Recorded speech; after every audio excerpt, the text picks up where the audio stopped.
Non, là vraiment ça va plus, Yael, il faut que tu reviennes, là c'est pas possible. Non, donc là il faut trouver une solution, mais je peux plus faire Buffy Slash 20 sans toi. Je vais tenter un truc, attention.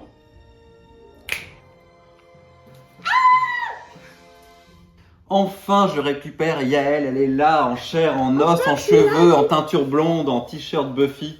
Quel plaisir de te retrouver. J'ai été très content de recevoir plein d'invités pendant cette belle saison, on va y revenir bientôt. Mais quand même, avoir ma twin, ma sœur de cœur avec moi pour le grand final de Buffy Slash 20, c'est top. Et d'ailleurs, nous allons tout de suite lancer, eh bien... Bienvenue dans... Non, c'est pas ça qu'on dit. J'ai oublié, ça fait trop longtemps, je ne sais plus comment marche. Le grand final. Le grand final de Buffy Slash 20, c'est aujourd'hui et c'est... Tout de suite. Tout de suite. C'est chez vos larmes, on a quand même des bonnes nouvelles, mais c'est quand même un épisode très particulier. Yes. Donc on va enfin pouvoir lancer. Ça fait trop plaisir de pouvoir faire ça en vrai. Et donc l'intro, vous la connaissez, vous pouvez la faire également avec nous de chez vous. Bonjour et bienvenue dans... Buffy Slash 20, Une question. une réponse. 2 minutes. C'est un vrai plaisir de vous retrouver, évidemment, de retrouver Yael pour cette nouvelle émission de Buffy Slash 20. Émission un peu spéciale, puisque comme on vous le disait en intro, et vous l'avez sûrement vu sur le titre de la vidéo, c'est le grand final de Buffy Slash 20. Et oui, toutes les bonnes choses ont une fin, et une très belle saison avec de très beaux invités. Je tiens d'abord à remercier évidemment tous les invités qu'on a reçus, eh bien, cette saison. Juliette Mémy, ma meilleure amie, qui nous a fait le plaisir d'être avec nous pour partager un peu notre amour de Buffy et surtout cette rencontre triangulaire qui a été autour des conventions avec Yael, qui m'a permis de rencontrer Yael il y a maintenant combien de temps ? 16 ans. Waouh. Voilà, 16 ans, c'est Oui, là. j'étais pas prêt à cette révélation du tout. Ça fait 16 ans. Ça fait 16 ans, darling. Ça fait plus de 16 ans. Les Sweet 16 de notre amitié. Ce qui veut dire que l'année prochaine, c'est 17. 17, c'est mon nom préféré. We need to do. Faudra faire quelque chose d'extraordinaire l'année prochaine. Exactement. Une grande fête, on vous invitera peut-être, une grande Buffy Fiesta. On va essayer de voir ce qu'on peut organiser. Et donc là, eh bien, comme on dit, je vous ai dit, petit suspense, on vous dira à la fin quelle est la suite de Buffy Slash 20, car même si c'est le grand final quelque part de la chaîne, de ce format, il y aura quand même d'autres... C'est un peu le truc de Buffy aussi, c'est que quand tu crois qu'il y en a plus, en fait... Il y en a encore. C'était récemment, il a découvert des livres que j'avais sur Buffy qu'il ne connaissait pas. Il dit, mais c'est incroyable, chaque fois qu'on croit qu'on a connu, qu'on sait tous les livres qui existent sur Buffy, et puis c'est pas un truc qui venait de sortir, il y en a encore. Ouais. Et tant mieux. Heureusement, sinon on serait bien triste. Et on va commencer dans le vif du sujet directement. On a beaucoup de questions, un beau programme. Au programme aujourd'hui, on a évidemment Buffy, mais on va aussi aborder... Angel, enfin, qu'on adore, Buffy, ouais. qu'on adore, voilà. Je crois qu'on a déjà mentionné qu'on adorait Angel aussi, que c'est pas parce qu'on adore Buffy qu'on adore pas Angel, que moi je vois ça comme le yang du yin de Buffy, donc on va parler d'Angel aujourd'hui. Donc ce Buffy Slash 20 est aussi un peu le Angel Bites 20, même si maintenant on est à 25, presque 30. Pas 25, on sera 25. On sera 25 quand on sera à 17, toi et moi. C'est ça, voilà, on est presque aux 25 ans d'Angel, et si vous regardez cette vidéo dans des années, nous avons peut-être maintenant 30 ans d'Angel et... On est bientôt aux 20 ans de la fin, ça marche. Angel, je veux juste dire, ceux qui veulent pas regarder Angel, justement écoutez nos réponses, comme ça vous aurez, voilà, ça va, vous aurez jamais regardé la série. Mais moi je pense que vous devriez la regarder. Mais si vous voulez pas la regarder, c'est encore plus une raison. Il veut que vous fassiez face oral, mais moi je veux que vous écoutiez parce que je suis sûre qu'on va dire des trucs passionnants. Voilà, c'est tout ce que je veux dire.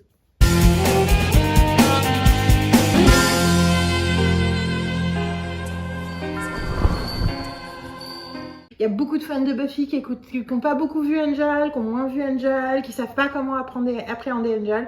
On est là pour justement vous donner envie de vous refaire l'intégrale, hein, d'accord ? Donc pour ceux qui n'auraient pas encore vu Angel, alors ceux qui veulent savoir, sans avoir vu la série, bah regardez, ça va peut-être vous donner envie de la regarder ou vous permettre d'avoir au moins des compléments sans regarder la série, un petit raccourci pour avoir un bon complément sur l'univers de Buffy et tout ce Buffyverse. À l'inverse, si par hasard vous avez envie de garder le suspense ou qu'Angel vous intéresse pas du tout, sachez qu'on va alterner Angel, Buffy, puis Angel, Buffy, puis Angel jusqu'à la fin de l'émission. Donc vous pourrez bien avancer, c'est les joies de YouTube et d'Internet, vous pourrez donc avancer pour passer directement à Buffy, en gardant évidemment ce format important puisqu'on peut être très bavard. C'est comme à la base c'était ça le format. Hein. C'est pour ça, si on est trop bavard, fallait nous limiter dans le temps, donc on s'est auto-limité. Enfin, il a eu l'idée, je tiens à le dire, ce n'est pas moi qui ai eu l'idée de me limiter dans le temps, c'est lui qui a eu l'idée, mais du coup je trouve que ça fait des années maintenant, on peut en parler, c'est tellement un format... c'est un super exercice en fait, de devoir se dire quel est le truc le plus important et du coup d'ailleurs de choisir avec les années, me rendre compte que je choisis quand même de passer du temps à dire les choses de préparation parce que dans certains cas c'est important pour ensuite dire un truc essentiel en quelques mots. Mais du coup, ça force à se poser des questions. C'est quoi? Qu'est-ce qui est important? C'est Mark Twain disait je vous écris une longue lettre car je n'ai pas eu le temps d'en écrire une courte. Parce que faire des trucs courts, c'est plus dur, mais c'est plus stimulant aussi. Ça peut être concis, efficace, voilà. Recentrer sa pensée, dire l'essentiel, être le plus pertinent possible rapidement. C'est pas évident. Se poser la question, voilà, c'est ça. Qu'est-ce qui est essentiel pour moi? Parce que des fois, on se dit, tu veux m'écouter 5 heures. Puis nos invités ont vu que l'exercice n'était pas forcément évident. Ils en sont très très bien débrouillés. Vraiment. Très impressionnant. Ouais. J'avoue, très impressionnant. Ils ont très bien tenu le temps de parole. J'ai quelques favoris, mais je dirais pas qui c'est. Nous allons enfin, après toutes ces années, on en parle depuis des émissions, parler d'Angel. Comment ça va se dérouler? Je vais poser une question à Yael sur la première saison et en réponse, elle va me poser une question sur la deuxième saison. Donc nous allons chacun de notre tour nous poser une question sur les saisons consécutives d'Angel et intégrer la saison 6 en comics. Alors Yael, question toute simple parce qu'il est temps qu'on en parle. J'avais plein de questions sur la saison 1 et je me suis dit en fait si je pose pas cette question-là, je vais m'en vouloir parce qu'à un moment donné, il y a des choses évidentes et il faut parler des choses évidentes. Ouais. En quoi Charisma Carpenter, en quoi Cordelia fait la saison 1 d'Angel? Je suis très heureuse d'avoir pu lui dire directement à Charisma Carpenter que quand je dis à quelqu'un de regarder Angel et qu'ils disent et que je sais que la saison 1 va être dure et que ce truc en fait ça m'est arrivé 200 000 fois, je dis aux gens je vous préviens la saison 1 nanana, et ils commencent à regarder, ils disent moi c'est pas pour moi Angel parce que la saison 1 m'a pas plu et je leur dis mais je vous ai dit que ça ne plaisait à personne la saison 1, j'adore la saison 1 a posteriori, non mais la première fois que je l'ai vue, mais en fait dès la première fois que je l'ai vue parce que moi j'ai vu la saison 2 d'abord, mais je sais parce que je l'ai regardé avec des gens qui découvraient qu'il y a un truc qui se passe, voilà. Et donc je dis à Charisma Carpenter, je leur dis toujours, regardez Cordelia, toutes ses répliques, toutes ses grimaces, tout ce qu'elle fait, tout ce qu'elle dit, si vous regardez Cordelia, vous allez passer une super saison. Et elle m'a dit que c'était, enfin voilà, elle m'a dit merci, elle m'a dit, je pense que dans la saison 1, on se concentrait trop sur les guest stars. Et je pense que le problème principal de la saison 1, c'est effectivement qu'ils essayent trop d'être un procédural et que du coup, vu qu'il y a plein de passifs de mecs détectives procédural, alors du coup, c'est là qu'ils perdent un peu de leur substance. Et du coup, maintenant, c'est évident pourquoi c'est Cordelia le truc le plus important et le plus intéressant. Déjà, elle joue parfaitement bien. Elle est tout le temps drôle, touchante, intéressante. Mais surtout, c'est l'arc émotionnel de la saison. Elle a un véritable arc émotionnel énorme entre le premier épisode qui est déjà un truc différent de... Il y a déjà un saut, il y a déjà un saut par rapport à Buffy. Donc déjà, dès qu'elle arrive, on est là, ok, elle a pas d'argent, elle a faim, elle sait pas ce qu'elle va faire de sa vie, mais elle a un arc incroyable pendant toute la saison. Et effectivement, l'arc d'Angel est complètement lié à Cordelia aussi. C'est aussi ça, c'est-à-dire que elle a l'arc obvious. Les autres personnages, pour ceux qui n'ont pas vu, mais il y a d'autres personnages qui, du coup, n'ont pas la même consistance, ne peuvent pas avoir la même consistance sur la saison. Et en fait, ce qui est surtout, c'est que l'arc d'Angel est lié du premier au dernier épisode à Cordelia. En fait, la présence de Cordelia dans sa vie et leur relation guide. N'ayez pas peur, c'est une relation de ces deux personnes qui apprennent à devenir des amis proches et des amis sur lesquels ils comptent. Je dis ne pas peur parce que tous les Bengals qui vont faire « Quoi? Qu'est-ce que tu es en train de dire ?» Si vous n'avez pas vu Angel, vous pouvez regarder la saison. Et du coup, c'est pour ça que c'est le cas. Je viens de réaliser, c'est parce qu'elle a l'arc et lui, son arc, c'est... right? T'es d'accord? Ça fait 4 minutes, mais je suis d'accord. Non, mais t'es d'accord que... Ouais, moi, après, j'adore la saison 1 d'Angel. Dès le début, je l'ai aimé. J'adore, moi, le monstre de la semaine et j'aime la série B, donc j'aime bien découvrir à chaque fois un nouveau monstre. Moi aussi. Et j'ai été assez gravement surpris parce que je l'ai montré à un ami il y a 3 ans et à mon copain récemment et ils ont vachement accroché. Super. D'épisode en épisode, ils aiment bien l'idée d'épisodes bouclés et qu'en fait, effectivement... Le changement d'Angel surprend beaucoup aussi, le fait que d'un seul coup, c'est pas forcément évident de se dire qu'il est pas porter une série, parce que dans Buffy, il y a quand même beaucoup un archétype, il est intéressant, il a un vrai arc, mais est-ce que c'était vraiment, c'est quand même un pari risqué de se dire, tiens, est-ce que David Boreanaz est capable d'avoir cette ampleur pour un personnage qui jusque-là était un peu genre, tu vois, effectivement, bon, on a vu quand Angelus qu'il était quand même très talentueux, il y a de très belles scènes dramatiques. Carole, qui est actuellement à l'autre côté de la caméra, adore un des épisodes où il est central, qui est Le Soleil de Noël à Menz. Donc voilà, qui montre un peu son ampleur de jeu.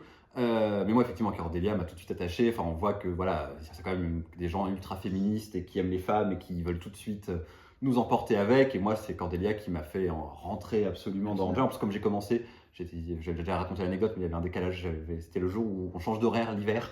Et donc, j'avais vu Angel sur TF6 à 21h. Sauf qu'en fait, je pensais qu'il était 21h parce que je n'ai pas changé bien ma montre. En fait, c'était déjà 22h. Donc, en fait, j'ai commencé Sand Angel au milieu du pilote et j'étais dégoûté parce que je rêvais de commencer Angel dès le début parce que j'ai jamais vu Buffy dès le début.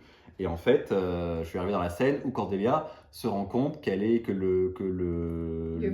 l'agent, voilà, c'est pas un agent, le producteur. C'est même pas un producteur, c'est un mec important qui peut make things happen, ce qui est encore plus scary. Ce qui est intéressant quand on parle, en plus en le voyant là, après tout MeToo et tout, c'est clair, tu fais oui. Ouais, c'est ça, c'est Angel est une vraie série sur Hollywood aussi. Et en fait, à un moment elle dit mais les rideaux sont fermés, il n'y a pas de miroir. Et tout de suite tu te dis putain oui, elle a le background. Elle a le background, elle est intelligente, elle a évolué, elle a retenu le truc et tu fais ouais, là il y a un vrai truc même avec Doyle qui est un personnage hyper intéressant à ce moment pour aussi parler de Doyle, mais à un moment donné pareil quand Spike débarque, elle dit bah oui Spike, je le connais parce que si et ça, et puis ah mais pourquoi ton diplôme est brûlé, bah parce qu'en fait donc c'est intéressant comment on voit tout le background de Buffy dès le début, ils disent voilà pourquoi elle est cette Cordelia, cette nouvelle Cordelia là, elle reste un peu superficielle et drôle et tout ça, puis les visions et une idée quand même. Mais c'est ça, c'est pour ça qu'elle a un arc émotionnel, c'est qu'en fait il y a vraiment tout le chemin qu'elle fait. Il y a un premier cheminement déjà avec l'appartement qui est un de mes épisodes préférés dans l'épisode 5, quand elle trouve son appartement, vous le verrez si vous ne l'avez pas encore vu, si vous l'avez vu vous comprenez pourquoi je viens de dire ça. Mais il y a vraiment le tournant des visions et du coup qui crée du coup cet arc et qui est rejoint à la fin par l'arc d'Angel et du coup ça donne encore plus de sens et de profondeur à ce qu'elle a traversé pendant la saison. Puis le départ de Doyle en réalité pour elle c'est la première fois qu'elle personnellement perd quelqu'un de proche d'elle. Jusque là Buffy a perdu des gens mais Jenny Calendar elle la connaissait à peine. Oui non bien sûr c'est la première fois et c'est quelque chose qui continue à la marquer. Elle sait même pas qu'Harmony est morte, surtout. Oui, c'est ça qui est génial. Oui, elle a aucune idée que Harmony s'est fait mordre pendant la graduation. Mais t'as dit un truc passionnant qui m'a fait penser à un autre truc passionnant. Et je me dis, ah oui, mais il faut dire ça, mais j'ai oublié de dire ça. Et je fais déjà, Angel, saison 1, pourquoi on aime Angel? Oui, je sais pas toi, mais moi, très souvent, des gens que j'ai dû convaincre de regarder Buffy et qui regardent, disent, ouais, c'est vrai, machin, ils tombent tout de suite dans Angel.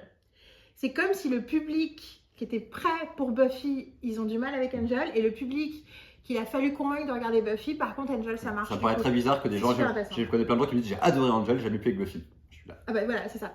Après, je voudrais pas jeter ces gens sous le bus, il y a un peu un côté, ah bah comme par hasard, c'est un homme qui est le héros, c'est plus facile pour vous de vous identifier à l'histoire. Des hommes que des femmes, hein. D'ailleurs c'est pas la question. Même si c'est encore pire, c'est genré aussi. C'est-à-dire que particulièrement les mecs que j'ai dû convaincre de regarder Buffy, eux, Angel, ils sont tout de suite dedans. Et tu fais, really?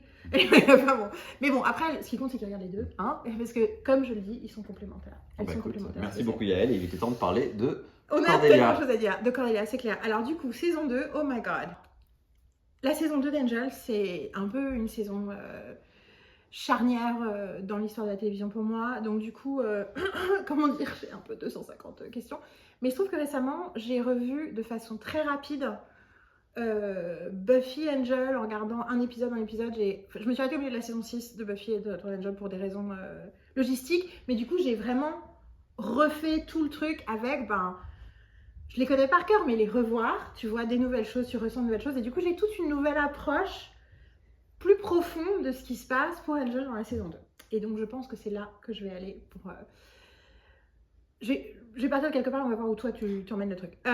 Dans l'épisode 10 ou 11 de la saison 2, dans 11. Quand, une fois que Darla est redevenue vampire, pour ceux qui n'ont pas vu Angel, regardez Angel.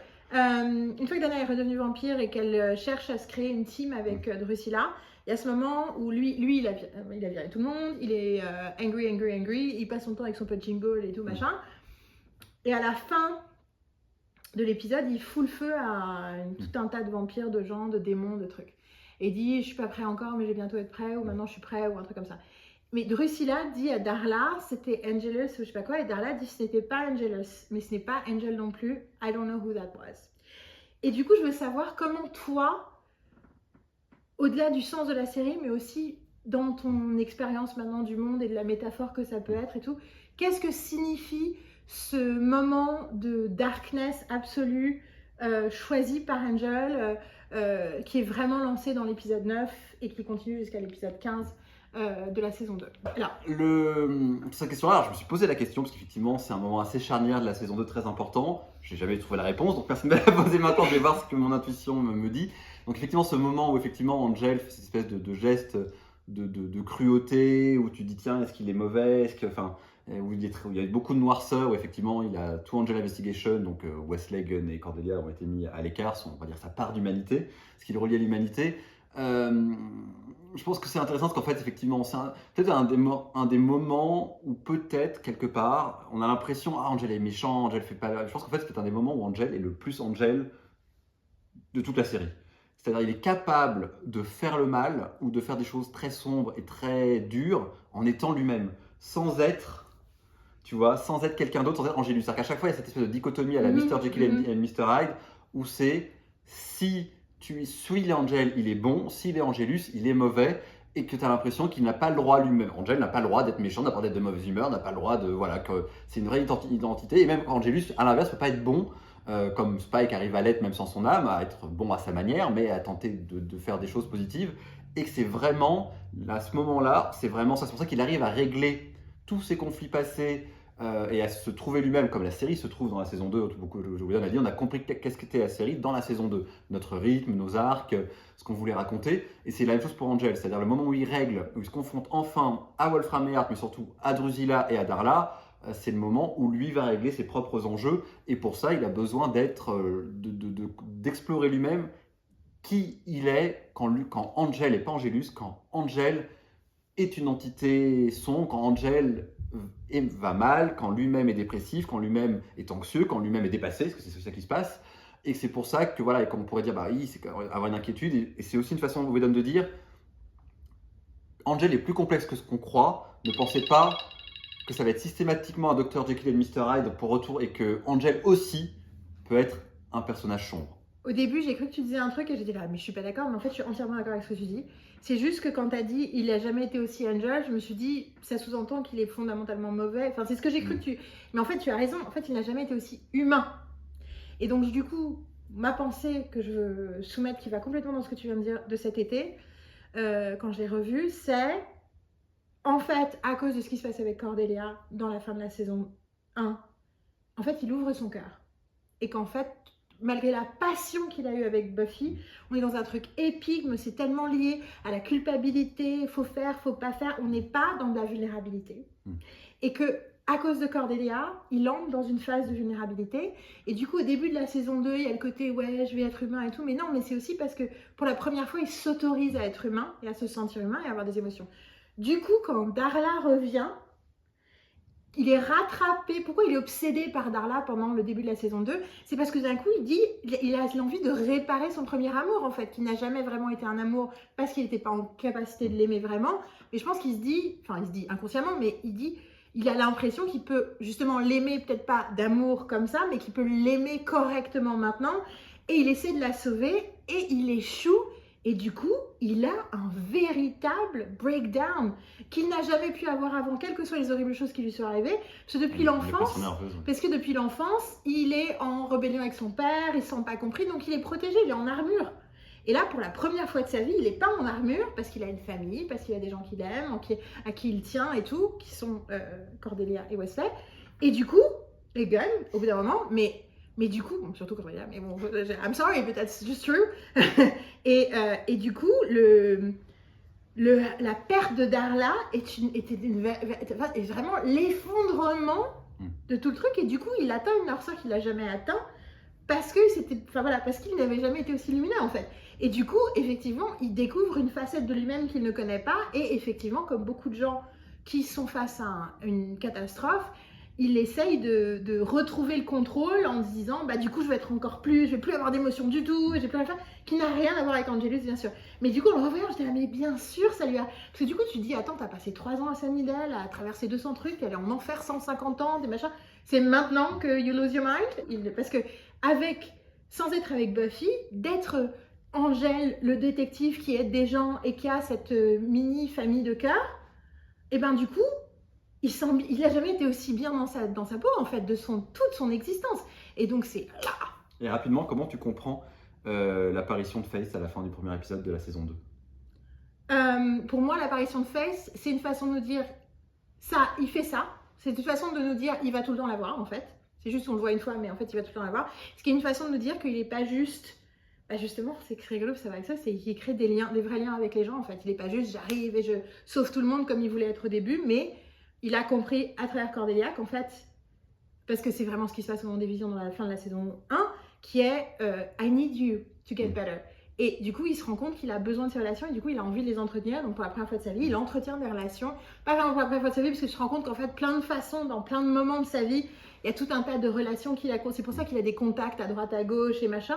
Mais là, il le fait de façon assumée. Moi, une vraie ouverture aussi, vu le thème de l'épisode, avec cette espèce d'enfant miracle qu'on ne revoit jamais d'ailleurs, de futur enfant qui sauvera l'humanité. Aussi une ouverture sur la rédemption et l'espoir, qui dit que voilà, qu'à un moment donné, parce qu'il y a quand même le champ de chou à la fin de la saison 1 qui dit qu'il va sûrement peut-être pouvoir redevenir humain et que d'un seul coup, on se retrouve pour cette prolongation-là que au milieu de la noirceur. Et le mec qui croit, il tue en pensant que c'est un méchant alors qu'en fait c'est un gentil.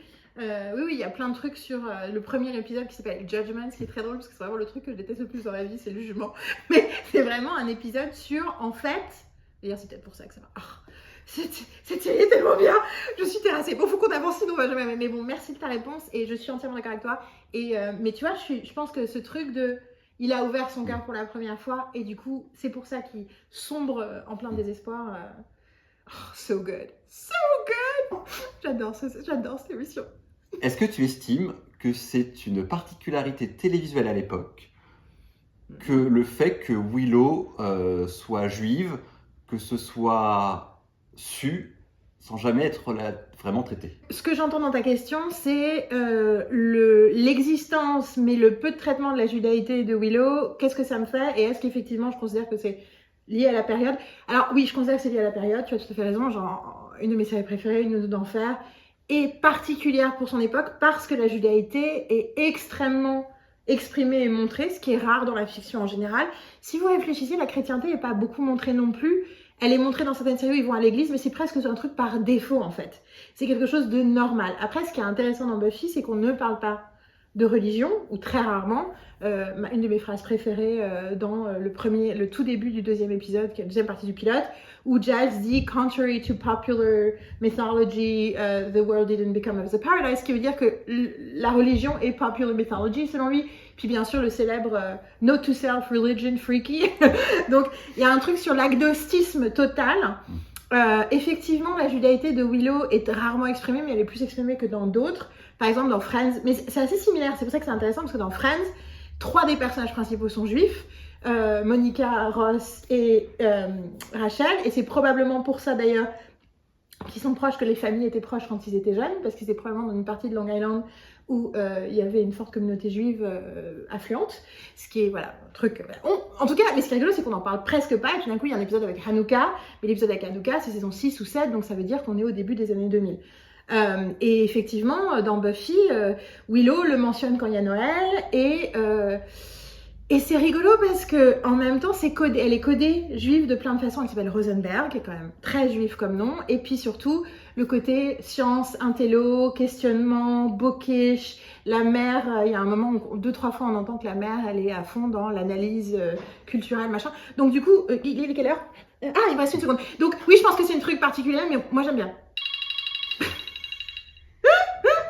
T'as une notion après de combien de fois c'est cité, combien de fois dans la série, toi qui as une assez bonne mémoire de la série? Je dirais que c'est... en fait, j'ai l'impression que c'est cité dans la saison 3. Christmas, Holiday, Hanukkah, Wishes, Hanukkah, Holidays, What You Mean to Say, je pense.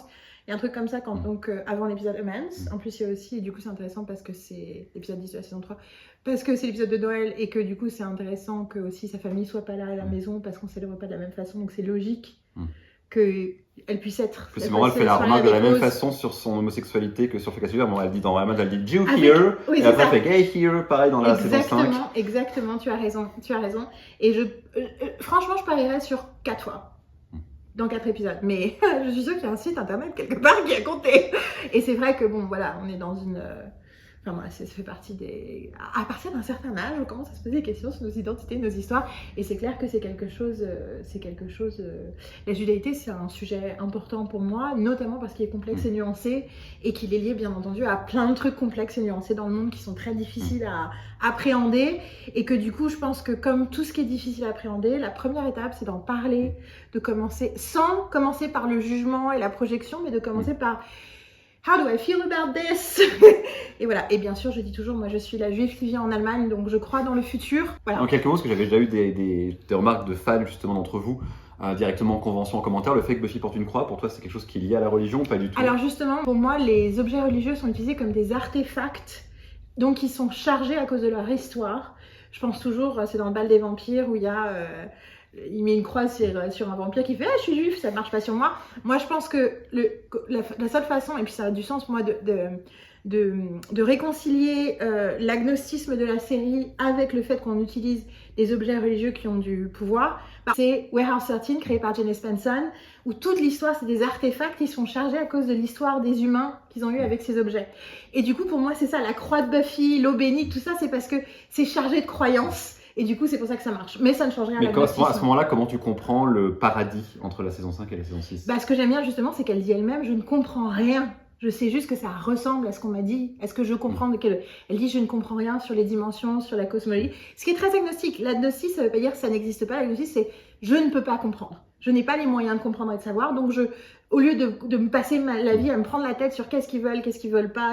Ouais, ce truc de pas être sûr, en fait, ça fait partie Puis je crois savoir que toi, en plus... On a abordé cette saison plutôt avec un invité, que tu comprends aussi que Buffy c'est un suicide à la fin de la saison 5. Oui. Et qu'à ce moment-là, pour elle, le paradis, c'est l'absence d'exister, c'est l'absence de souffrance. C'est l'absence de pression, c'est l'absence de culpabilité, c'est l'absence de shame. Ouh, j'y avais jamais pensé comme ça. Oh, je viens de faire un lien avec Brené Brown, c'est merveilleux. Mais en fait, c'est ça, elle fait l'ultime. Mais en fait, j'ai enfin trouvé le moyen de réconcilier les deux idées.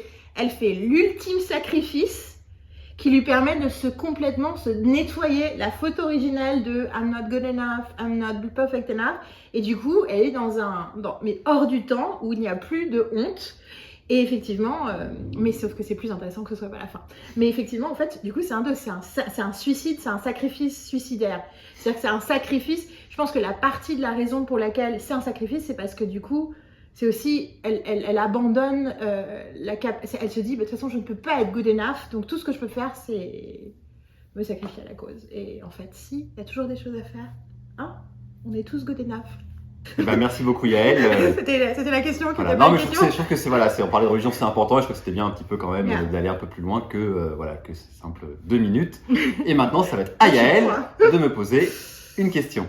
Donc c'est à mon tour. Donc c'est moi qui vais appuyer sur le bouton ou tu vas appuyer sur le bouton. Très bien. Tu gères le timer. Oui, c'est comme tu vois rien. Yael n'a pas de lunettes, donc Yael, spoiler alerte.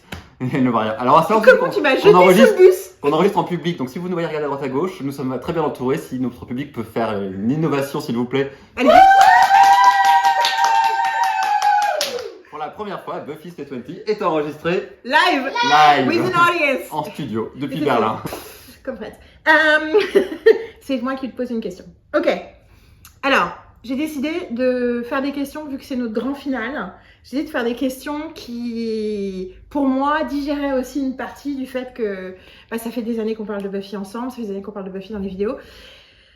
Du coup, ma question c'est, après toutes ces années d'aimer Buffy, de parler de Buffy, d'entendre des gens parler de Buffy, des gens qui parlent avec toi, des gens qui parlent entre eux, des gens qui commentent, quel est le malentendu culturel qui t'irrite le plus autour de Buffy et pourquoi? On en a déjà parlé beaucoup au début. Le premier truc qui me vient, je parle directement, ce qui vient directement à l'esprit, c'est ça ressemble à Charmed. C'est le premier truc qui me vient évidemment à l'esprit. C'est important parce qu'en fait, c'est une forme, ça parle beaucoup de ce qu'était le format à l'époque de la trilogie du samedi qu'on a tous beaucoup adoré, qui nous a fait découvrir des programmes qu'on a tous aimés. J'ai adoré Dark Angel, j'ai bien aimé Supernatural, je me suis amusé devant Smallville, surtout devant Tom Welling. On peut enchaîner comme ça fait un peu bizarre, mais bref, de toute façon. Mais voilà, mais à un moment donné, le problème, c'est qu'à un moment donné, c'est devenu tellement populaire au moment de la saison 3, en France, que ça a été vraiment ultra médiatisé, ce qui est très bien pour nous. On a eu plein de magazines en France, plus que partout dans le monde, c'était fou le nombre de magazines qu'on avait par mois sur Buffy, mais ça fait aussi que cette popularité a fait que même le doublage en a été influencé. Le doublage de la saison 3 est très différent, est beaucoup moins fidèle que les saisons d'avant, et ce qui fait que ça a créé une espèce de... ça a un peu vulgarisé ce qu'était Buffy.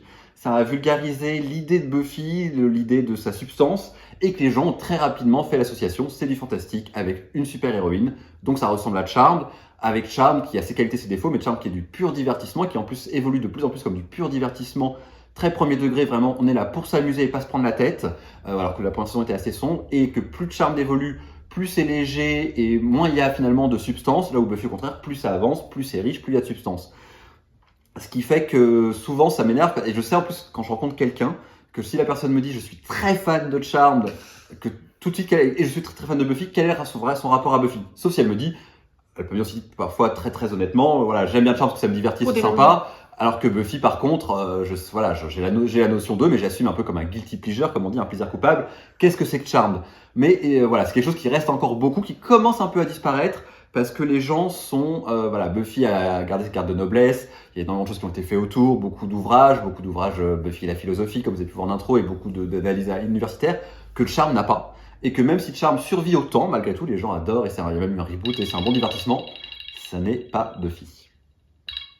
Non mais t'as raison, c'est révélateur, c'est pas le problème, c'est pas Charmed. Et le truc que j'avais oublié qui est le plus dur pour moi, c'est de pas parler pendant que tu parles. Je suis désolée, je fais Mais c'est passionnant et je suis entièrement d'accord avec toi dans le sens où c'est une irritation qui est à la fois anecdotique, mais en fait qui est révélatrice d'un malentendu culturel plus large. Et moi je dis souvent, être fan de Buffy français c'est très particulier. Par cause du succès très particulier, et du coup on n'a pas du tout le même positionnement avec la série que dans la plupart des pays, même très proches. Ce qui est intéressant quand même, c'est que toi tu m'as posé la question et que je suis sûr que tu me l'aurais posé il y a encore ne serait-ce que 5 ans. J'aurais eu plein d'exemples de choses que les gens me disent sur Buffy qui m'auraient énervé dans leur appréhension de la série et leur façon de dire c'est le truc avec les vampires machin, et ça montre quand même que les choses ont évolué dans le bon sens, parce que j'ai eu du mal à trouver, et que en fait maintenant quand on parle de Buffy, soit les gens ne connaissent pas, soit les gens disent ah oui il paraît que c'est vachement bien et tout ça, et j'ai beaucoup de très jeunes autour de moi là, très récemment, de 20 ans, j'ai un couple de 20 ans, si vous nous regardez, Marie-Angélique et François, ou d'autres gens qui ont découvert Buffy très récemment, qui ont 20 ans et qui vont tout en se disant je sais que c'est culte, mais je sais aussi qu'en plus d'être culte, que c'est très bien. Et maintenant l'a priori a disparu pour la nouvelle génération. On a fini par réussir, nous ados qui avons grandi, qui maintenant travaillons peut-être dans les médias pour certains ou autres, par réussir à transmettre un peu la bonne parole, et qui fait que maintenant il y a l'idée et la preuve d'ailleurs, ils ont regardé Buffy, ils n'ont pas regardé Charmed par exemple, ils n'ont pas eu l'idée de se dire je vais mettre à Charmed, et que Buffy, alors même si encore une fois c'est la version HD, j'en ai déjà parlé il y a quelques épisodes, moi ça m'énerve beaucoup. Un truc que j'ai remarqué en plus récemment en regardant des extraits, c'est qu'ils ont exactement comme nous en ce moment, ça donne l'effet Instagram avec les cercles de lumière dans les yeux, parce que finalement c'est les éclairages de l'époque mais qu'on voyait pas, et que là en désaturant tout, on voit littéralement les spots dans leurs yeux. Je trouve ça absolument ignoble, et pourtant malgré tout, c'est comme les gens qui avaient découvert Buffy en VF et qui ont réussi à adorer la série en VF, et la série survit quand même à l'HD. Moi j'ai du mal parce que pour moi l'image est c'est vraiment les gens qui connaissaient l'ancienne version qui voient, et le reste, il y a tellement qui transcendent. Moi j'ai fait découvrir ça à une de mes stagiaires récemment, elle a 25 ans, pareil, et c'est génial de voir des... En plus ils n'ont pas le même rapport à plein de choses, c'est vraiment passionnant. Mais oui, t'as raison, ça a changé, ça a beaucoup changé. C'est plus par rapport à notre génération qu'on souffre. Et maintenant, nous allons passer à... Angel Says 20, non, Bites 20, Angel Bites 25, je ne sais pas le titre qu'on donne, Angel Bites 24.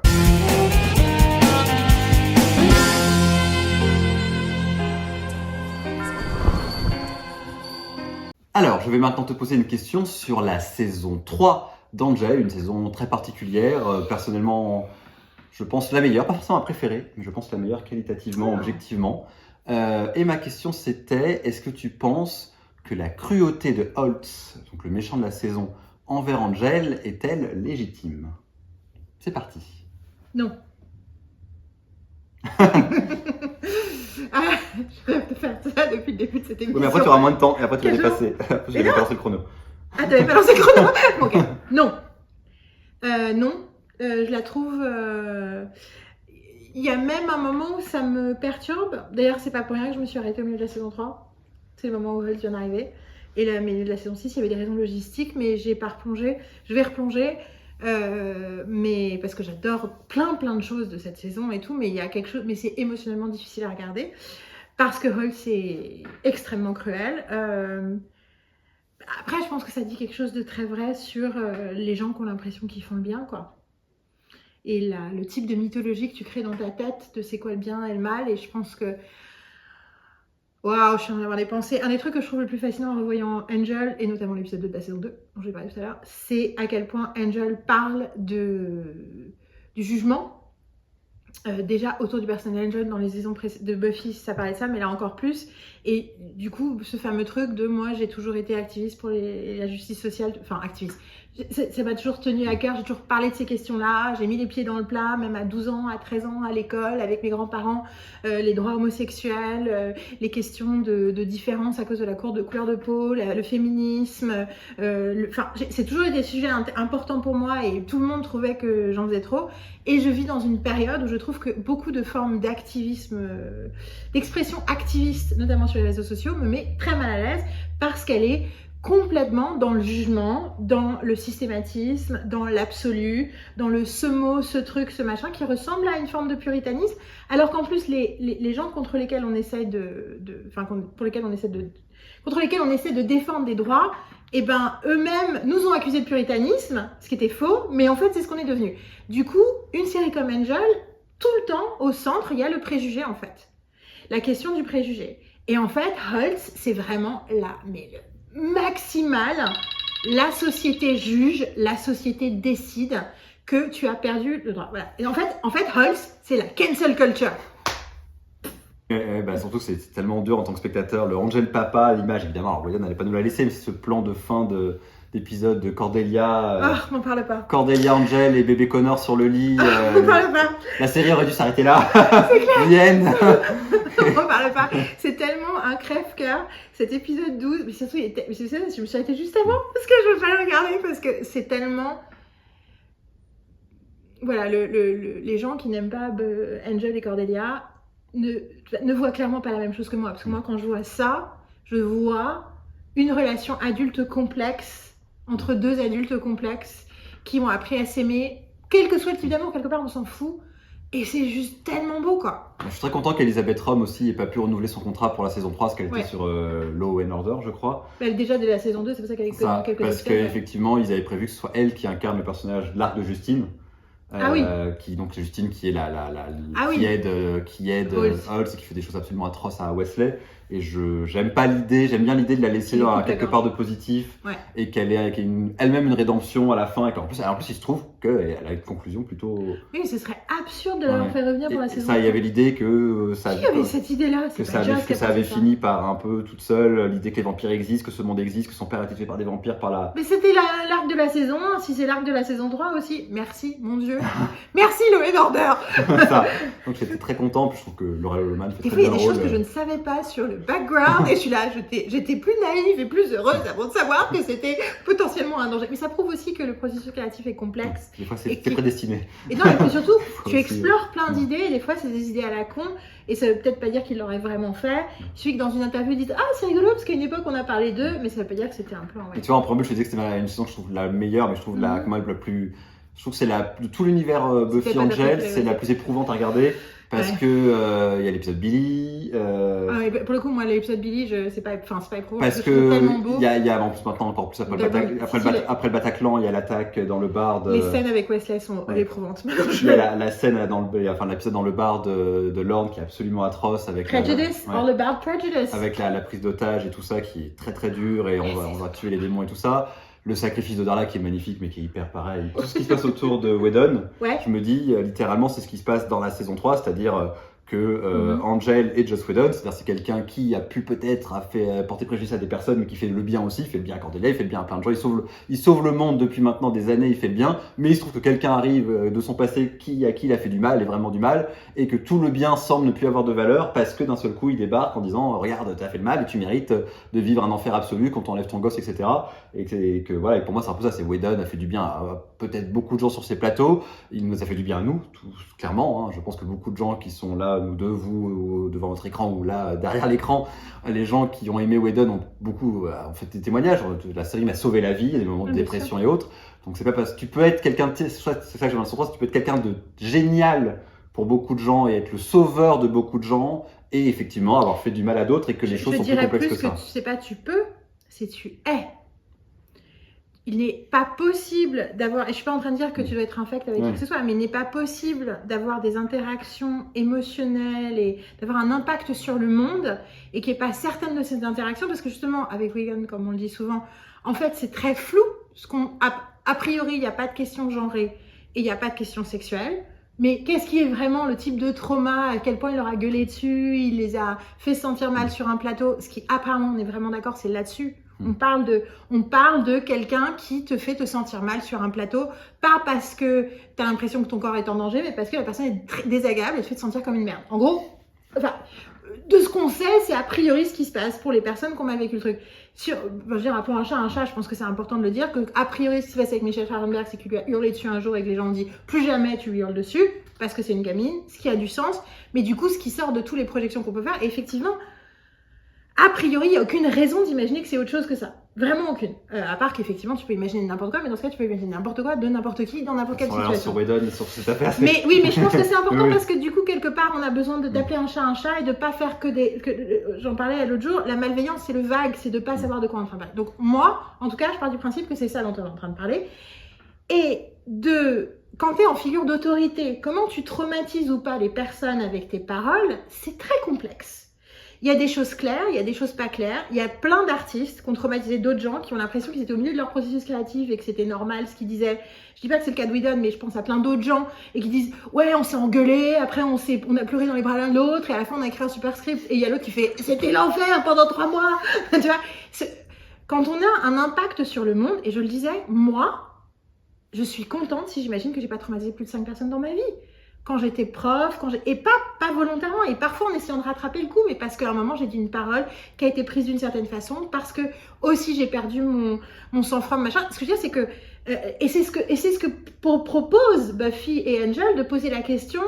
Bah, en fait, la moralité de principe, c'est une chose. En fait, c'est ça, Buffy et Angel, depuis le départ. C'est le bien, le mal, sauf que tu d'un coup, t'es dans la vie, et dans la vie, bah, en fait, tu te rends compte que il y a plein de nuances et plein de choses, et qu'en fait, tu n'es pas en contrôle de tout, et tu n'es pas complètement evil et complètement bon, et que quelque part, en fait, ce qui me tue, c'est que Whedon a écrit mieux sur cette question-là du préjugé et du rapport du préjugé à notre jugement sur les uns sur les autres que la plupart des auteurs de pop culture de sa génération, et il est victime d'une conversation qui, moi ça me dérange pas que les gens aient des problèmes, mais souvent la conversation est plus autour du préjugé qu'on imagine qu'autour d'une réalité. Et du coup, là je suis là, non en fait, si vous pouvez pas être fan de Whedon et passer votre vie à regarder Whedon et ne pas réaliser que dans Whedon, il y a déjà une réflexion autour de quelque chose. Enfin voilà, donc voilà, c'est bon, j'ai fait mon truc sur Whedon. Mais je pense que c'était important de le dire parce que je pense qu'on a... Enfin moi, c'est ce que j'ai besoin d'entendre aussi. Je le dis parce que j'ai besoin de l'entendre et j'ai besoin de réfléchir. Et je suis bien sûr ouvert à une discussion avec tous les gens qui sont pas d'accord. Et bien maintenant, c'est à elle de vous poser une question sur la saison 4 d'Angel. Saison 4 d'Angel, saison compliquée pour plein de gens, que j'ai vue en live. Et du coup, je lisais des essais toutes les semaines sur qu'est-ce qui se passe, où est-ce que ça va, où est-ce qu'on fait. Donc c'est vraiment une série qui a été aussi intense pour ses fans pendant la diffusion et qui continue à être une série tellement riche, une saison tellement riche que voilà. Mais très souvent quand on parle de la saison 4, tu dis toujours une saison que j'aime beaucoup par ailleurs. Du coup, voilà. Dis-nous pourquoi tu aimes la saison 4. Pas que je pense pas qu'il y ait de raison, mais pourquoi particulièrement toi, spécifiquement, tu aimes la saison 4. Go. Alors j'aime la saison 4 pour plusieurs raisons. Déjà parce qu'on parle tout le temps du mal que ça aurait fait au personnage de Cordelia, mais en réalité, avant un certain point, c'est la saison de Cordelia. Ça avait été prévu comme ça. Même si elle n'est pas dans les tout premiers épisodes, tous les cliffhangers sont sur Cordelia. Ça a été étudié pour que l'intégralité des cliffhangers, jusqu'au moment où on découvre que Cordelia est méchante, tous les cliffhangers sont sur Cordelia. Ouh. À chaque fois, c'est Cordelia est au paradis, Cordelia a perdu la mémoire, Cordelia est méchante, Cordelia ou machin. Donc, et tout est tout le temps autour d'elle. Donc moi qui adore Cordelia, je suis très très content parce qu'en réalité, elle est le centre et le cœur de la saison, contrairement à ce qu'on a pu penser. Que moi, Connor et Cordelia, ça me dérange moins qu'on pourrait le croire, pour une raison importante, c'est que déjà, alors oui, l'actrice et l'acteur avaient un certain âge, en plus l'acteur, le comédien Vincent Kartheiser a l'air d'un petit gamin, comme on dit en français, un petit minet tout maigrelet, alors qu'il était déjà assez âgé. Mais effectivement, il fait très très enfant, très très juvénile, donc ça provoque une différence, et qu'effectivement, Charisma Carpenter avait une trentaine d'années bien tassées. Alors qu'en fait, les personnages, lui, a 16-17 ans, et que le personnage de Cordelia en a tout juste 20. Donc en réalité, la différence d'âge n'est pas énorme. Alors oui, il y a ce plan dont on parlait à l'instant, où il la positionne en tant que mère, mais là, il arrive, il a 16 ans, il faut l'accepter aussi, c'est que maintenant il a 16 ans et que de toute façon, je trouverais ça beaucoup plus glauque de continuer à considérer que Cordelia est sa mère, que la mère de 20 ans d'un gamin de 16 ans, c'est c'est encore plus cringe, encore plus bizarre. Donc franchement, moi ça me dérange pas tant que ça. En plus, c'est pas Cordelia qui le fait, on sait que c'est le moment où c'est que d'après le moment où alors Cordelia retrouve soi-disant la mémoire après l'épisode où il fait par Wedod, où ils sont tous un peu stone et ils ont perdu la mémoire, ils redeviennent un peu l'ancien eux-mêmes. Que je trouve très drôle, j'aime beaucoup cet épisode-là, et l'épisode de Las Vegas aussi. On sait que cet épisode-là, eh bien, c'est le moment où Jasmine est déjà dans le corps et utilise le corps. Qu'il y a plein de choses que je comprenais pas sur le comportement de Jasmine, que je trouvais très confus. Et tu m'as dit un truc très juste, tu m'as dit, pendant que Buffy c'est une question de pouvoir, la saison d'Angel elle est sur la question du contrôle, et qu'effectivement, si Jasmine détruit Angel Investigation, mais aussi Wolfram Yard, je me dis pourquoi elle le dit sur Wolfram Yard, elle pourrait avoir besoin de Wolfram Yard, parce qu'en fait, toutes les formes de gens qui pourraient ne pas contester son contrôle et son pouvoir, elle les élimine avant de naître. Et qu'en plus, pour conclure, j'adore le dernier arc sur Jasmine, je trouve Gina Torres incroyable, cette idée que le bonheur et le libre arbitre c'est hyper important et que le bonheur ne doit pas naître d'une absence de libre arbitre, je trouve ça capital. Je suis entièrement d'accord avec toi, j'ai totalement oublié que j'avais jamais eu cette pensée sur le contrôle et I'm so brilliant. En tout cas, le moi du passé, totalement d'accord. Je suis totalement d'accord. Et puis pour le coup, enfin, je reviens sur Connor Cordelia et le fait que ce soit gross. En fait, il y a une espèce de truc aussi un peu dérangeant dans l'idée que, enfin, tu vois, c'est l'apocalypse, c'est la fin du monde. Bon, c'est aussi juste baiser, faut se calmer, quoi. À un moment. Et pour le coup, ils couchent pas ensemble pour coucher ensemble, ils couchent ensemble pour briser le cœur d'Angel. Et en fait, ça, en tant que femme qui aime regarder des hommes avoir des émotions, la façon dont ça brise le cœur d'Angel, c'est magnifique. Surtout, pour Jasmine, c'est le meilleur truc à faire à ce moment-là. C'est clair. Pour détruire Angel et pour qu'il ait plus de contrôle et qu'il soit totalement anéanti, que ça arrête d'être un champion, le fait que son fils et la femme qu'il aime couchent ensemble, alors que c'est les deux, c'est littéralement ces deux ancres du moment absolu, c'est qu'il cherche absolument à trouver la rédemption via son fils. C'est exactement ce qu'il fallait. Que même jusqu'au bout, c'est Cordelia qui est maîtresse de l'arc émotionnel de Angel, jusqu'au bout. La seule chose qui, moi, j'aime moins, c'est effectivement qu'il y a un moment donné, on sent qu'il se passe, pour le coup, là, un truc bizarre avec Charisma Carpenter en coulisses. C'est ça. Toute la fin où elle est dans le coma, où Fred dit, faut qu'on aille sauver Cordelia, et Angel est énervé contre Cordelia. Non, on n'a pas besoin, de toute façon, Cordelia, faut la laisser, on n'a pas besoin. Pourquoi il est énervé? Moi, je l'ai pas vu comme ça. Pourquoi il est énervé? C'est Jasmine qui a fait, enfin, c'est un peu bizarre la façon dont il s'exprime, la façon dont elle est hors champ, enfin, toute cette conclusion, il la ramène quand même à la fin. Il y a un plan d'elle dans le tout dernier épisode quand Connor lui met une bombe dessus, il la prend en otage pour qu'elle soit présente une dernière fois à la fin de la 4, mais c'est quand même très très très bizarre. Je trouve que Charisma Carpenter joue très bien la méchante. Des gens ont dit elle est pas très très bonne, moi je trouve qu'elle fait. Alors dans le canon, pour moi j'allais dire le même truc, c'est que j'allais dire le contraire, j'allais dire moi ce que j'aime pas c'est entre l'épisode 11 et 14 où je trouve qu'elle joue comme une savate. J'aime pas quand elle fait l'entre-deux. J'aime quand elle assume le fait d'être méchante. Oui. Le seul épisode où on sait qu'elle est méchante, où elle est avec la bête, et où on sait qu'elle est à fond, et où pour le coup elle est en mode Mais en fait, ce que tu sens, c'est la confusion de l'actrice qui comprend pas ce que son personnage est en train de faire. Et ça, c'est plus ça. Ça, c'est l'erreur des showrunners. De pas révéler pour pas qu'il y ait des spoilers. Ou en tout cas, je sais pas si ils l'ont révélé ou pas. En tout cas, ils lui ont pas donné les clés pour qu'elle comprenne. Et c'est une période où Joss Whedon n'est pas beaucoup présent, contrairement à la saison la plus traumatisante de Charisma et la saison où il est le moins présent. Ça aussi, keep that in mind, ce qui ne veut pas dire que son ressenti, une fois de plus, n'est pas complètement valide. Mais bon, voilà, c'est...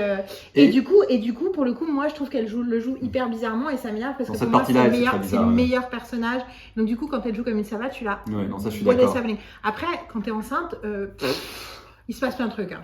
Et pour conclure, j'ai fini par trouver... J'ai fait un peu d'anthropologie sur Internet et des interviews pour savoir ce qui s'est passé à la base.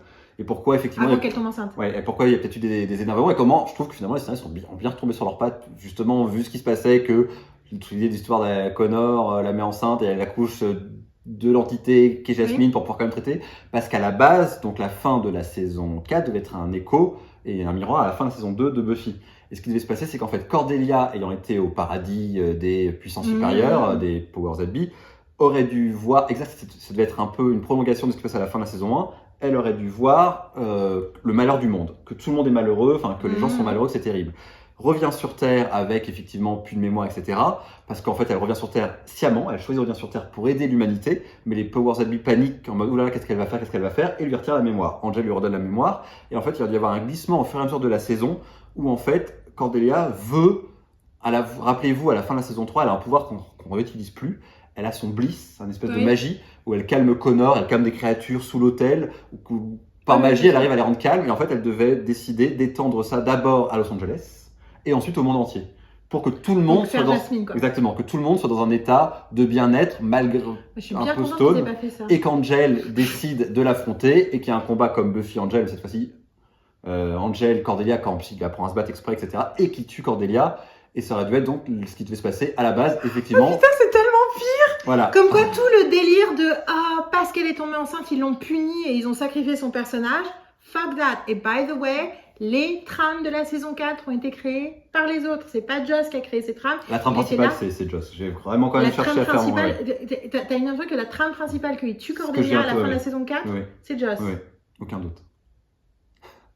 Why? Parce que tu connais son Whedon qui dit toujours quand les personnages sont trop heureux, c'est pas intéressant. J'aime quand mes personnages souffrent. Et pour lui, Cordelia et Angel avaient trouvé un point où il trouvait qu'ils étaient soit heureux, soit il fallait tuer. Mais ça, c'est parce qu'il était pas heureux dans sa propre vie. Non, mais c'est vrai, c'est parce qu'il était pas heureux dans sa propre vie et il était immature là-dessus. Parce que je suis désolée, je suis sûre qu'aujourd'hui il dirait pas la même chose. Le schéma Willow, Tara, etc. Giles. Oui, mais il y avait une raison pour laquelle il voulait rendre Tara à Willow à la fin. Tu vois, c'est qu'il y a un moment où c'est. En plus, c'est rigolo parce que pour le coup, il y a une raison pour laquelle il y a rien qui déteste autant que les gens qui disent qu'ils tuent ses personnages. Mais après, je pense que tu es aussi la tête dans le guidon et tu as l'impression que tu dois faire un truc. Et comment je fais pour créer du conflit et créer du conflit? Et c'est pour ça que je déteste quand les scénaristes parlent de conflit, parce que je dis, en fait, si vous essayez de courir après le conflit, tout ce que vous faites, c'est trahir vos personnages et les torturer, quoi. Et mais je suis tellement contente que ce soit pas été ça. Après, c'était le plan, ça veut pas dire qu'en l'écrivant, les choses n'auraient pas évolué, que finalement, ce serait pas arrivé sur les choses. Mais, quelle horreur, une fois de plus, mais en fait, je veux pas que David me raconte des trucs comme ça. Moi, je veux pas savoir. Je veux rester sur l'histoire telle qu'elle a été, voilà, aussi imparfaite puisse être parfois. Ok, let's go. Donc, pour ce grand final de Buffy Stay 20, on vous réserve aussi quelques surprises. Et la première, c'est le pilote de la série animée Buffy contre les vampires en HD. Parce que certains d'entre vous l'ont peut-être déjà vu, peut-être jamais, comme Yael qui l'a... Je ne l'ai jamais vu. Étonnamment, je sais pas ce que c'est, j'ai pas entendu parler, je sais rien. Dis-moi tout. Dis-moi tout. Voilà, étonnamment, je pensais qu'elle l'avait vu, mais pas du tout. Donc ça tombe bien. Et donc là, on va vous le diffuser en très bonne qualité. Donc c'est l'occasion de le découvrir ou de le redécouvrir. Donc c'est c'est pas certains fans ont fait eux-mêmes des séries animées Buffy très très chouettes, mais là c'est vraiment un pilote officiel qui était soumis à des chaînes. Donc ce pilote de quelques minutes est fait pour vendre la série Buffy avec toutes les voix des acteurs de la série, sauf Sarah Michelle Gellar, qui n'est pas revenue, qui n'est pas non plus fait le jeu vidéo. Et ça se passe au moment de la saison 1, et écrit par les scénaristes de la série. Jess Benson doit être la showrunneuse, elle en avait déjà écrit 5, ainsi que Doug Petrie et David Kenwalt. Non, pas David Kenwalt, Drew Drugenberg. Voilà, Drugenberg. Et Whedon devait faire le final. Donc vraiment les scénaristes de la série, avec des épisodes de 20 minutes, fait par les auteurs et surtout au niveau du dessin et par les artistes qui avaient fait l'incroyable série que tout le monde adore encore aujourd'hui, Batman The Animated Series, créée par Bruce Timm et Paul Dini. Donc c'est tous les gens qui avaient travaillé autour. C'est aussi eux qui ont fait Superman The Series. Ouais, c'est exactement. Dans les années 90 c'est la même équipe, tout à fait. Il y avait même des crossovers entre Superman et Batman à l'équipe, parce que c'est la même équipe. Voilà, pas Bruce Timm et pas parce que c'était les auteurs derrière qui ont fait le dessin, mais les studios, les prods. Les studios. D'accord. Ok. Oui, d'accord.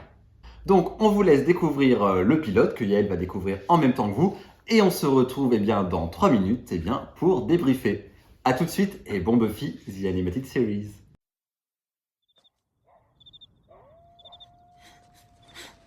Run.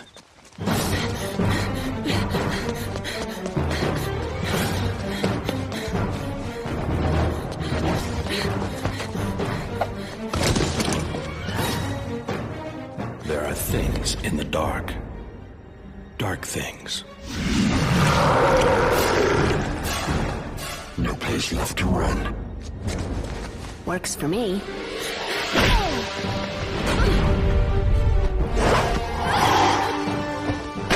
Come on, you're a little impressed. Admit it. Oh, that's intimidating.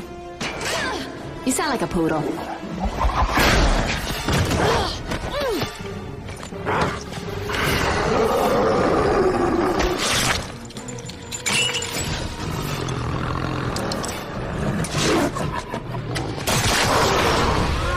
You vamps are gonna have to learn. Mess with Buffy Summers, you're messing with the Slayer. Yeah. Giles sounded all scowly, Buffy. Do you know what's up? Willow, short of the apocalypse, nothing's gonna keep us from that party tonight. Ah, Buffy. Good. We're having an apocalypse. The followers of Morgala are fairly unique, even for vampires. Unlike most of the blood-sucking variety, these worship an actual being called Morgala. Morgala's exact nature eludes us, but we have narrowed it down to not listening to a word I'm saying. I've heard they're actually going to have a live band. How sucky does a band have to be to play at a house party in Sunnydale? Is there a cutoff point? Who cares? I'm putting on my dancing shoes. And my standing in the corner not talking to anyone t-shirt. Xander, we could walk over together. And pick up Buffy along the way. We should all just meet there. Great. Of course, Cordelia already made me insecure about what to wear. You should wear that red skirt. Ooh, but gosh, what'll happen if you and Cordelia are wearing the same color? It'll be, you know, a thing. I'm gonna go out on a limb here and guess that you're making fun of us, Giles. We have reason to believe that the followers of Morgala are going to perform a ritual this evening, which will raise an evil more terrible than you can imagine. It's okay, Giles. Don't go all coronary on us. We'll find the followers of Morgan Freeman. Morgala. We'll locate their nest, and I'll dust them like I did that big vamp last night. Last night? Buffy, a vampire attacked you last night? Are you okay? Did it bite you? Did it infect you? Are you a vampire? Am I panicking out loud? It was no contest. It was more like open vamp, insert stake. You know me. The bigger they are, the harder they...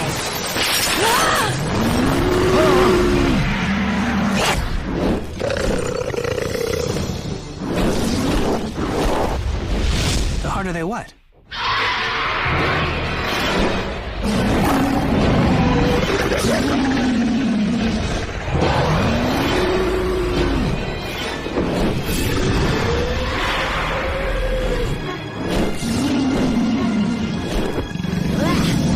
You know, Puff, I really want to go to this party tonight, and one time it would be nice to get there without dragon spit all over me.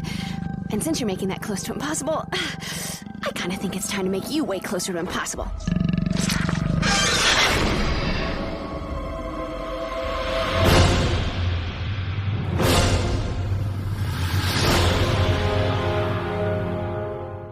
Eh bien, c'était le pilote animé de Buffy contre les vampires, Buffy, the Animated Series. que Yael vient donc de découvrir pour Absolument. la première fois en direct, peut-être avec certains et certaines d'entre vous. Alors Yael, ma question en 2 minutes est très très simple. Eh bien, qu'est-ce que tu en as pensé? J'ai pas du tout aimé. Alors, du coup, parce qu'après j'ai réalisé, oui, mais attends, oui, effectivement, visuellement, c'est assez cool. Visuellement, c'est assez cool. Il y a plein de trucs qui sont bien, que ce soit en termes de... Je m'y connais pas en réel l'animation, mais j'aime beaucoup l'animation parfois. Et je trouve que en termes de dynamique, en termes de mouvement, en termes de visuel et tout, c'est cool. Je trouve qu'ils sont bien dessinés aussi. J'aime pas trop la tête de Buffy, mais quelque part, on s'en fiche. Ça fait un peu étrange parce que je reconnais très très bien les voix de tout le monde, sauf de Sarah Michelle Gellar, obviously. Donc voilà. Mais en fait, mon problème, c'est que je n'aime pas du tout comment c'est écrit. Mais par contre, c'est rigolo parce que je regarde immédiatement, je commence à penser, ah mais c'est pour ça que le pilote de Buffy est vachement bien. Ah mais c'est pour ça que ça c'est vachement bien. En gros, on donne pas d'emotional stakes à notre personnage principal. Au contraire, on fait le contraire en fait. C'est-à-dire que le premier truc que tu vois, c'est qu'en fait, elle a l'air helpless, mais en fait, non, elle est trop badass. Mais du coup, elle n'a pas de vulnérabilité. Et en fait, aucun personnage n'a de vulnérabilité. Et du coup, tu dis, c'est pour ça que le pilote de Buffy a besoin de commencer comme il commence. Où elle est en mode, je veux une vie normale, je ne veux pas être une slayer parce que je veux une vie normale, et donc elle a un emotional stake immédiatement qui fait que du coup on est donc un enjeu émotionnel en français dans le texte, et du coup, et pareil, Willow, le côté ah t'as été attaqué par un vampire machin, tout son truc qui est là pour faire la blague. Bon, déjà il y a beaucoup de je fais une blague pour faire une blague et c'est pas grounded dans la réalité des personnages du moment, du coup ça passe pas. Ça m'a pensé à plein de séries qui essaient d'être Buffy depuis 20 ans. Quand on me dit « Ah, mais le nouveau Doctor Who The Class, c'est vachement bien, c'est comme Buffy », je regarde, je fais « Non, en fait, c'est plein de blagues qui sont pas vraiment profondes. » Enfin, moi, j'ai pas aimé, il y a déjà quoi, mais voilà. Tout ça pour dire que du coup, le truc de Willow, j'étais là. En fait, ça crée de la confusion sur quand ça se passe. Parce qu'elle parle à la fois, ils sont en train de se parler comme si c'était des gens qui avaient du passif et qui sont déjà habitués à faire ça tout le temps et tout machin. Tout d'un coup, elle parle comme si c'était la première fois qu'elle entendait, enfin, qu'elle était au tout début de l'expérience d'être une slayerette. Et donc, en gros, c'est mal écrit. Ah, I'm so sorry, mais c'est mal écrit. C'est quand j'ai réalisé pourquoi Pulp Fiction était génial, parce que en fait, tous les personnages masculins notamment sont très émotionnellement vulnérables dans ce film, et que les 250 000 mecs après qui ont essayé de refaire Pulp Fiction en prenant que les trucs externes, sont passés à côté et on dit ah il y a la violence, il y a un soundtrack, il y a des achats, il y a des dialogues, mais en fait parce qu'en fait ils passent à côté du principal et là c'est pareil, le cœur n'est pas là. Après c'est passionnant de regarder, enfin merci de me l'avoir montré, ça, comme je te dis ça me fait réfléchir sur plein d'autres trucs et je suis hyper contente parce que du coup ça clarifie des trucs en fait, donc merci de me l'avoir montré. Alors c'est mon tour, je te pose une question de 2 minutes. Convainc-moi, que peux-tu dire pour défendre la qualité, l'intérêt, pourquoi ça aurait dû être de ce petit pilote. Même, alors attention, des 3 minutes qu'on a vu, pas de ah ouais mais ils auraient pu faire ci, ils auraient pu faire ça. Qu'est-ce qu'ils font dans ces 3 minutes 30 qui fait que tu penses que quelqu'un aurait dû dire banco on achète, let's go. Déjà, moi j'aime beaucoup l'animation, comme tu disais, je trouve que l'animation est très très réussie. Il y avait beaucoup, c'était un moment où l'animation à l'époque commençait à être un peu casse-gueule, ils faisaient des tentatives avec des personnages, avec tout le succès des Simpsons et de South Park, il y avait beaucoup de tentatives de faire des personnages très stylisés, mais toujours un peu à côté de la plaque. Ça, il y a eu tout un trou jusqu'à Ricky et Morty de tentatives d'avoir des nouvelles esthétiques un peu particulières.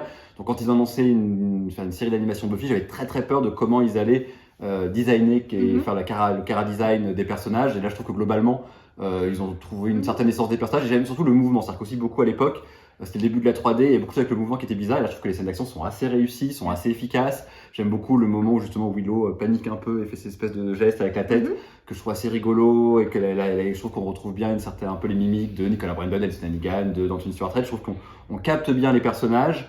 Je trouve que c'est assez bien pensé, assez bien abordé.